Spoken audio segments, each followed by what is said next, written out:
As tochas do Palácio Real ainda ardem. O som de música e vozes embriagadas atravessa os corredores de tijolo esmaltado. Lá fora, na escuridão, o rio Eufrates corre estranhamente baixo, e ninguém percebe. Em poucas horas, o maior império da Terra deixará de existir. Estamos em Babilônia, capital do mundo conhecido, numa noite de outubro do ano 539 a.C. O que acontece aqui esta noite mudará para sempre o mapa do poder humano e cumprirá uma profecia registrada décadas antes. O ar noturno carrega o perfume de incenso queimado nos altares. As muralhas colossais, as maiores já construídas pela mão humana, envolvem a cidade como braços de um gigante adormecido. Dentro delas, 1 milhão de habitantes dorme, come, celebra, completamente alheios ao exército que se aproxima pelo leito seco do rio. O rei Nabonido está ausente, em Tema, na Arábia. Seu filho Belsazar governa em seu lugar e, nesta noite específica, oferece um banquete para 1000 dos seus nobres. Os portões de bronze estão fechados. As sentinelas vigiam as muralhas. Babilônia é inexpugnável. Babilônia é eterna. Babilônia tem horas de vida. Antes de começarmos, escreva nos comentários de onde você está assistindo. Deixe seu like, se inscreva no canal e ative o sino. Continuamos. Para compreender o que está prestes a acontecer, é preciso primeiro ver o que era Babilônia. Não a cidade das lendas, mas a cidade real, de pedra, tijolo e rio, que a arqueologia moderna desenterrou e que as fontes antigas descreveram com espanto. A câmera recua no tempo e no espaço. É manhã em Babilônia, algumas horas antes do banquete fatal. O sol nasce sobre a planície da Mesopotâmia, aquela faixa de terra entre dois rios que os gregos chamariam de berço da civilização. A luz dourada toca primeiro as estruturas mais altas. O zigurate de Etemenanque, a torre escalonada dedicada ao deus Marduk, que os hebreus identificariam com a Torre de Babel. São 7 andares de tijolo cozido, revestidos de azulejos esmaltados em azul, subindo 90 metros em direção ao céu mesopotâmico. No topo, um templo coberto de ouro, onde, segundo Heródoto, uma sacerdotisa aguardava a visita noturna do próprio Deus. As escavações conduzidas pelo arqueólogo alemão Robert Koldewey entre 1899 e 1917 revelaram as fundações exatas desta estrutura. O zigurate ocupava uma área de 91 metros quadrados na base. Os tijolos encontrados ainda carregam inscrições em cuneiforme com o nome de Nabucodonosor II, o rei que reconstruiu Babilônia em seu esplendor máximo, o mesmo que destruiu Jerusalém e levou os judeus ao exílio décadas antes. A câmera desce pelas ruas da cidade. Babilônia é organizada em um grid preciso, algo raro no mundo antigo. A via processional chamada Ai-Ibur Shabu em acádio, o inimigo nunca passará, corta a cidade de norte a sul. O pavimento é de lajes de calcário branco e vermelho, cada uma inscrita com dedicatórias a Marduk. As paredes que ladeiam esta via são revestidas de tijolos vidrados em azul lápis lazuli, decorados com figuras em relevo de leões em marcha, 60 de cada lado, representando Ishtar, a deusa do amor e da guerra. Estes leões foram recuperados e hoje estão no Museu Pergamon, em Berlim. Quem os vê pode tocar a mesma superfície que os babilônios tocavam há 2500 anos.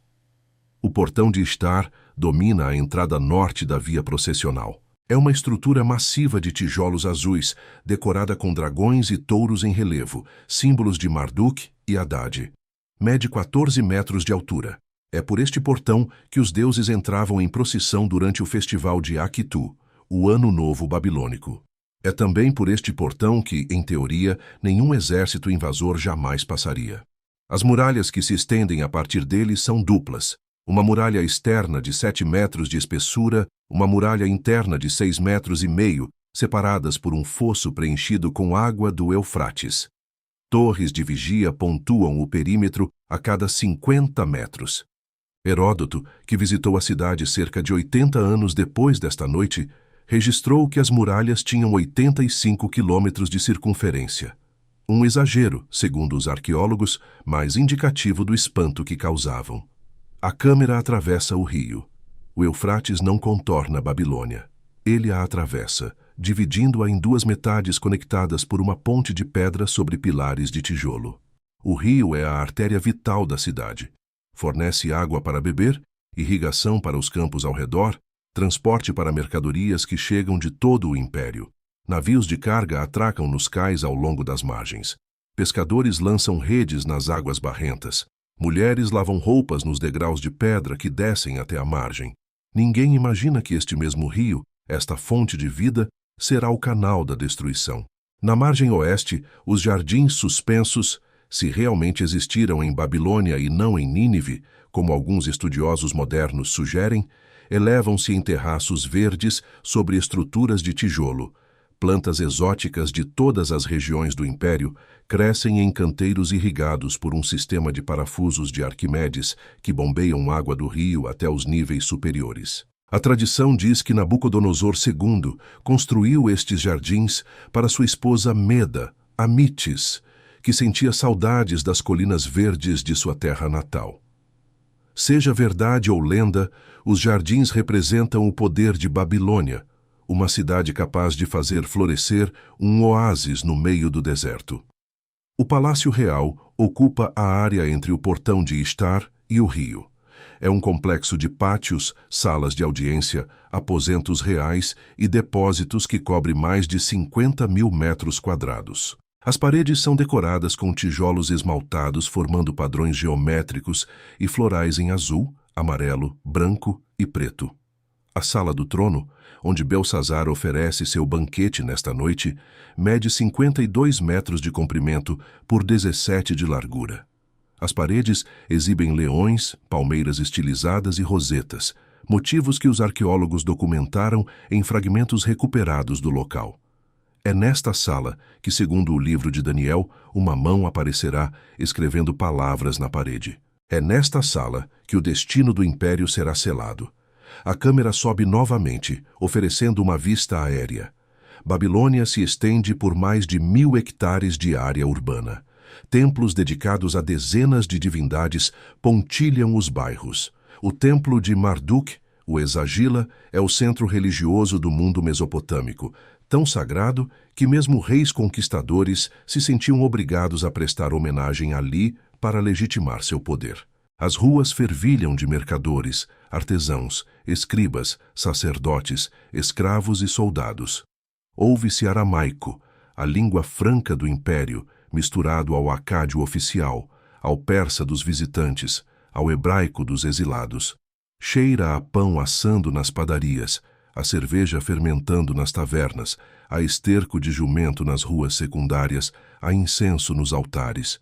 Os judeus exilados vivem em comunidades ao redor da cidade. Há mais de 40 anos que foram trazidos de Jerusalém após a destruição do templo por Nabucodonosor. Alguns prosperaram, tornando-se comerciantes e até conselheiros reais. O profeta Daniel, segundo o texto bíblico, serviu na corte de 3 reis babilônicos e agora serve sob Belsazar. Nesta noite, ele será chamado ao palácio para decifrar uma mensagem que nenhum sábio babilônico consegue ler. Outros exilados mantêm sua fé em segredo, aguardando o cumprimento das profecias de Jeremias, que prometeu que Babilônia cairia após 70 anos. Estamos no ano 67 do exílio. A contagem se aproxima do fim. O sol atravessa o céu de Babilônia. Nas ruas, a vida segue seu ritmo milenar. Vendedores pregam suas mercadorias nos mercados. Escribas redigem contratos em tabuletas de argila que serão cozidas e arquivadas. Algumas dessas tabuletas sobrevivem até hoje, documentando vendas de propriedades, empréstimos com juros, disputas legais. As mulheres tecem em seus teares. As crianças brincam nas vielas. Os astrólogos consultam as estrelas, buscando presságios. A astronomia babilônica é a mais avançada do mundo antigo, capaz de prever eclipses com precisão matemática. Mas nenhum presságio anuncia o que está por vir. Na margem leste do rio, fora das muralhas, acampamentos militares persas aguardam em silêncio. O exército de Ciro II, chamado de O Grande pela história, cerca a Babilônia há meses. São dezenas de milhares de soldados, persas, medos, contingentes de povos conquistados. Mas as muralhas são impenetráveis. Os suprimentos dentro da cidade podem durar anos. Babilônia já resistiu a cercos antes. A estratégia convencional não funcionará. Ciro, porém, não planeja uma estratégia convencional. Segundo Heródoto e Xenofonte, historiadores gregos que registraram o evento décadas depois, Ciro ordenou que seus engenheiros escavassem canais para desviar o curso do Eufrates. A água que normalmente enchia o leito do rio e os fossos defensivos está sendo desviada para planícies e pântanos a quilômetros de distância. O nível do rio cai gradualmente. Ninguém em Babilônia percebe. As sentinelas nas muralhas olham para o deserto, para as estradas, para os acampamentos inimigos ao longe. Não olham para o rio sob seus pés. O sol se põe sobre a Mesopotâmia. A temperatura cai rapidamente no ar seco do deserto. As tochas são acesas nas ruas e nos templos. No Palácio Real, os preparativos para o banquete de Belsazar estão completos. 1000 nobres foram convidados. Músicos afinam suas liras e harpas. Servos carregam jarras de vinho e bandejas de frutas. As concubinas adornam-se com joias e perfumes. O rei jovem, Belsazar, é filho de Nabonido e governa como regente na ausência do pai. Decidiu demonstrar a invencibilidade de Babilônia com uma festa que nenhum convidado esquecerá. Ele está certo. Ninguém esquecerá esta noite. O texto bíblico em Daniel, capítulo 5, registra o que acontece a seguir com detalhes precisos. O banquete começa. O vinho flui abundante. Belsazar, em seu entusiasmo alcoólico, ordena que tragam os utensílios sagrados que Nabucodonosor saqueou do templo de Jerusalém décadas antes. São cálices de ouro e prata, vasos rituais, objetos que os sacerdotes israelitas usavam para as ofertas ao Deus de Israel. Belsazar e seus nobres bebem vinho nestes vasos sagrados, brindando aos deuses da Babilônia, a Marduk, a Nebo, a Ishtar, a deuses de ouro e prata, de bronze e ferro, de madeira e pedra. Fora das muralhas, o nível do rio continua caindo. Os soldados persas aguardam em silêncio. Ciro estabeleceu o momento. Quando a água estiver baixa o suficiente para que um homem atravesse sem que ela chegue ao peito, o exansar começará. Grupos de elite estão posicionados em ambos os lados do rio, onde ele entra e sai da cidade. As grades de ferro que normalmente bloqueiam a passagem sob as muralhas, instaladas justamente para impedir uma invasão por água, serão inúteis quando o rio baixar. Os babilônios confiaram demais em sua engenharia. Dentro da sala do trono, a festa atinge seu clímax. O som das conversas, das risadas, da música enche o espaço. Os braseiros espargem calor e luz. O cheiro de vinho derramado e comida abundante satura o ar. Os rostos dos nobres estão corados pelo álcool. As joias cintilam à luz das chamas. As roupas de linho fino e seda importada farfalham a cada movimento. E então, segundo o relato bíblico, algo acontece que silencia toda a sala. Uma mão aparece. Não um braço, não um corpo. Apenas uma mão, dedos humanos, escrevendo na parede de gesso branco da sala, ao lado do candelabro onde a luz é mais forte. As palavras que surgem são estranhas, em caracteres que ninguém reconhece ou compreende. O rosto de Belsazar muda de cor. Suas juntas se soltam. Seus joelhos batem um contra o outro. O texto bíblico é clínico na descrição deste terror. Não é medo comum, é colapso físico diante do sobrenatural. Os sábios são chamados, adivinhos, caldeus, astrólogos, todos os especialistas que Babilônia acumulou em séculos de supremacia intelectual. Nenhum consegue ler a inscrição. Nenhum pode interpretá-la. A rainha-mãe, possivelmente Nitócris, filha de Nabucodonosor, entra na sala e lembra que existe um homem no reino capaz de decifrar mistérios. Daniel, o hebreu, que serviu sob reis anteriores. Daniel é trazido à presença do rei. O texto bíblico registra que ele recusa as recompensas oferecidas, vestimentas púrpura, corrente de ouro, o terceiro lugar no reino, antes de dar sua interpretação. As palavras na parede são aramaicas, mene, Mene, Tekel, Ufarsim. Daniel as traduz. Mene significa contado. Deus contou os dias do reino de Belsazar e os completou. Tekel significa pesado. O rei foi pesado na balança e achado em falta. Peres, a forma singular de Ufarsim, significa dividido. O reino será dividido e dado aos medos e persas. Há ainda um jogo de palavras em Peres, que soa como paras, a palavra para Pérsia. A profecia é imediata. Não há tempo para arrependimento, nem para preparação, nem para defesa. O que Daniel anuncia acontecerá naquela mesma noite. A câmera sai do palácio, atravessa as ruas agora escuras de Babilônia, passa pelos templos onde sacerdotes ainda queimam incenso noturno, desce até o rio. O Eufrates está baixo, estranhamente baixo. Os barcos encalhados nas margens são sombras no escuro. Os peixes saltam em poças rasas, onde antes havia profundidade. O leito do rio, que normalmente teria 2 metros ou mais de água, agora mal chega à cintura de um homem. Os soldados persas entram na água. São silenciosos, eficientes, treinados. Avançam em fila, segurando as armas acima da cabeça para mantê-las secas. A corrente fraca mal os empurra. Passam sob as grades que deveriam impedi-los, as grades projetadas para bloquear barcos, não homens caminhando pelo fundo. Emergem dentro das muralhas de Babilônia, a cidade impenetrável, a cidade que nunca cairia. A ironia é brutal. As defesas mais sofisticadas do mundo antigo são anuladas não por força superior, mas por engenharia hidráulica. Os babilônios que dominaram os rios para construir seu império são derrotados por alguém que dominou os rios melhor que eles. Os persas se dividem em grupos. Alguns avançam para as muralhas internas, para abrir os portões de dentro para fora. Outros se dirigem diretamente ao palácio.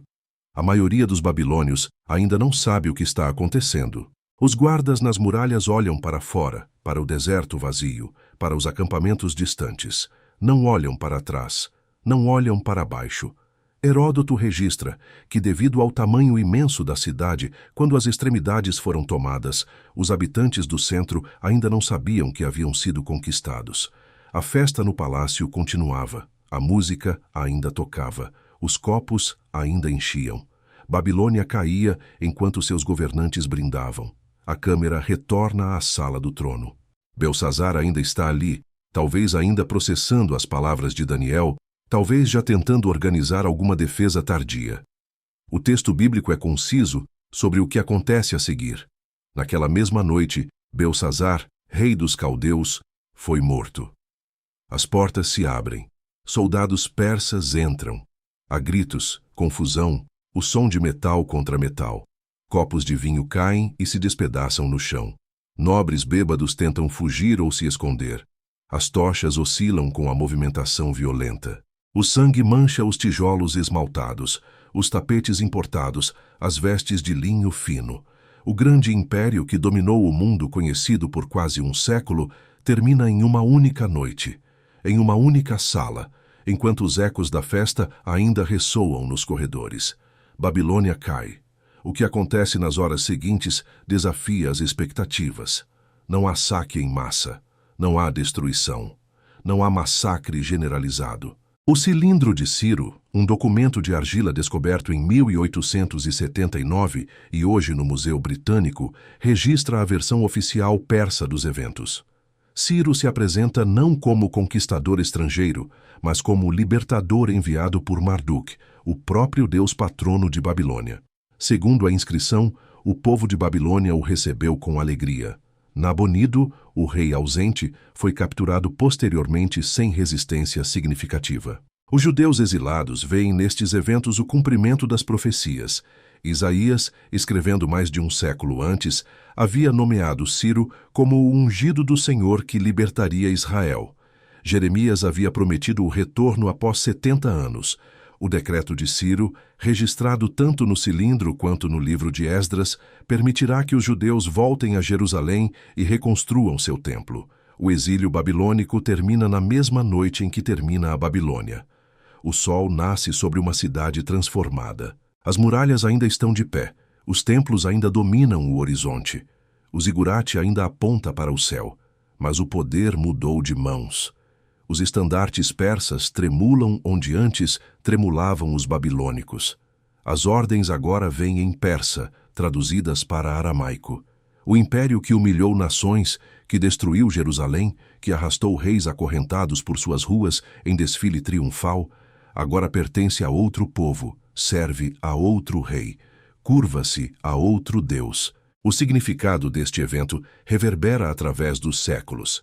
Para os historiadores, representa a transição do domínio mesopotâmico para o domínio persa no Oriente Médio, uma mudança que preparará o terreno para Alexandre, para Roma, para o mundo moderno. Para os judeus, representa o primeiro de seus retornos do exílio, o início da restauração prometida pelos profetas. Para os cristãos que lerão Daniel séculos depois, representa uma confirmação de que os impérios terrenos são transitórios, pesados na balança divina e achados em falta. Babilônia não foi destruída naquela noite. A cidade continuou habitada por séculos sob persas, gregos e partas. Alexandre, o Grande, morreu ali em 323 a.C., planejando torná-la capital de seu império. Mas seu poder, sua glória, seu significado, tudo terminou naquela noite de outubro, em 539. O nome Babilônia tornou-se sinônimo de arrogância destinada à queda, de impérios que desafiam o divino e são humilhados, de grandeza humana que o tempo reduz a ruínas. Hoje, o sítio arqueológico de Babilônia fica a cerca de 85 quilômetros ao sul de Bagdá, no Iraque. As escavações revelaram as fundações do palácio, fragmentos das muralhas, tijolos com inscrições de reis mortos há milênios. Os portões de Ishtar reconstruídos estão em Berlim. Tabuletas cuneiformes que registram a vida cotidiana daquela cidade estão em museus do mundo inteiro. Os canais que Ciro usou para desviar o rio ainda são visíveis em fotografias aéreas. O rio Eufrates ainda corre pela região, embora seu curso tenha mudado ao longo dos milênios. A planície ainda é quente e seca no verão, fria nas noites de outubro. O vento ainda levanta poeira das ruínas. E a memória daquela noite, preservada em tabuletas de argila, em rolos de papiro, em pergaminhos hebraicos, em códices cristãos, em livros impressos e agora em pixels na sua tela, continua viva 2563 anos depois. Babilônia caiu em uma noite. Seu legado permanece para sempre. Se este documentário iluminou sua compreensão da história sagrada, inscreva-se no canal. Ative as notificações. Cada episódio é uma jornada ao passado para entender o presente. Deixe nos comentários. Que outros momentos bíblicos você gostaria de ver reconstruídos? Compartilhe com quem busca conhecer a história por trás da fé. Até a próxima reconstrução.